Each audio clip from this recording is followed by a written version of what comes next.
Prayer plants are popular houseplants because of their vividly colored leaves. Like most tropical plants, it's uncommon for prayer plants to bloom when kept as houseplants. However, given the right conditions, you might still notice the pleasant surprise of flowers on your prayer plant. Here is a basic guide to what you should know about prayer plant blooms. How to recognize prayer plant flowers. Prayer plant blooms are small and can be easy to miss due to the plant's growth pattern.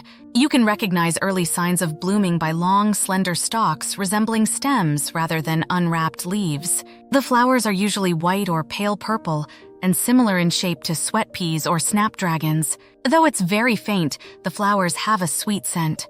Why is my prayer plant blooming? Prayer plants grown indoors tend to bloom in spring and summer. Even if you keep your home's climate and light conditions regular throughout the year, plants will still follow the changing of seasons for growth and dormancy. Like most plants, prayer plants tend to go dormant in the winter and produce new growth in the warmer months. However, every plant's behavior is unique. Some prayer plants bloom well into the fall and continue to push out new growth through the winter. If your prayer plant blooms, it's a sign of a healthy plant in ideal conditions. Should I prune prayer plant flowers?